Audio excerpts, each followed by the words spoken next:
Met het Geluid van Nederland wilden we vanuit Beeld en Geluid de geluidencollectie van het archief openstellen voor hergebruik door het publiek. En we wilden het publiek ook gelijk betrekken bij het compleet maken van deze collectie, zodat we een compleet historisch beeld van het veranderende geluidsbeeld van Nederland kregen. Het idee is eigenlijk ontstaan vanuit een soort lichte frustratie dat geluid weinig aandacht krijgt. En dat er weinig ontwikkeld wordt op het gebied van geluid. Niet alleen in Nederland, maar ook wereldwijd. En wat ik hoop is dat mensen meer attent worden op hoe de wereld om hen heen klinkt. Het geluidenarchief van Beeld en Geluid bestaat uit meer dan 10.000 eigen opnamen. Vanuit de jaren 50 tot aan de jaren 90. Hiervan zijn inmiddels 2100 geluiden online gezet op het Geluid van Nederland. Nou, het hoofddoel van de geluiden uit het geluidenarchief waren eigenlijk in hoofdzaak bestemd voor het hoorspel. En daar is pas naderhand de televisie bijgekomen. Je begrijpt, een hoorspel, ja, dat zijn acteurs in een studio en eigenlijk alleen tekst en dat moet dus worden opgevuld met geluiden. En dat was in hoofdzaak het doel van het geluidenarchief. Voordat deze geluiden online gezet konden worden, moest de collectie eerst goed worden ontsloten. Veel geluiden hadden weinig gegevens, oftewel metadata. Titels ontbraken, trefwoorden, beschrijvingen en zelfs opnameplaatsen. Dus eerst zijn al deze geluiden voorzien van deze gegevens en zijn ze via een massa-upload via Soundcloud online gezet.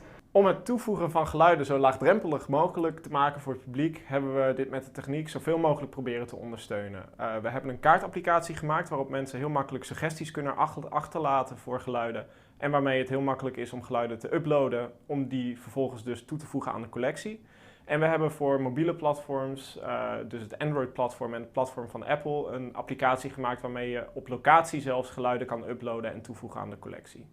Ja, het hergebruik van de geluiden uit het geluidenarchief is natuurlijk erg belangrijk. Want het vak geluidsjager, zoals wij het uitvoerden, of hoorspelinstrument bestaat niet meer. Dus die aanwas is er niet meer. Met de moderne middelen, een telefoon, een ding, op een SD-kaartje neem je uren en uren op. Prima, stuur het in. En laat het hergebruiken, dan heb je er ook nog lol van.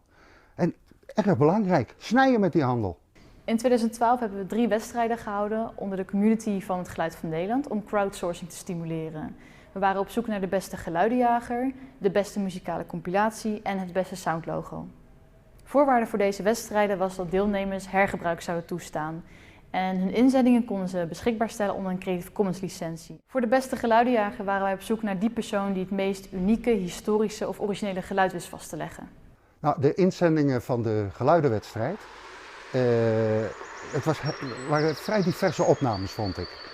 Maar met name de opname van de Gele Kwikstaart in Utrecht, die vond ik kwalitatief heel erg goed. Ik vond de compositie heel erg goed. De jongen heeft heel goed geluisterd naar wat er om hem heen gebeurde. Het lijkt eenvoudig, zet je microfoon maar neer en neem het op. Maar zo eenvoudig is het niet. Voor de wedstrijd Het Beste Soundlogo hebben wij in samenwerking met Interface een wedstrijd uitgeschreven naar iemand die een soundlogo kon ontwerpen voor het platform Geluid van Nederland. En een soundlogo is een geluid waaraan je je merken kan herkennen, of in dit geval een platform.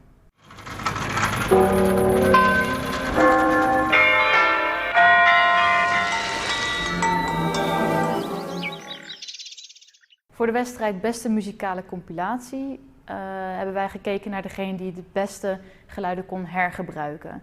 En daarbij moest die persoon ook zijn eigen opname, beats, muziek of wat dan ook mixen met onze geluiden.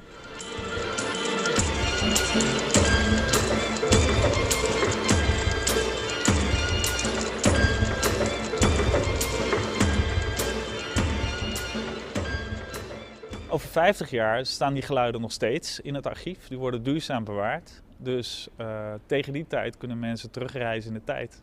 Ja, je weet het niet hoe het er over 50 jaar klinkt, maar het zou fijn zijn als je over 50 jaar wel weet hoe het nu klinkt.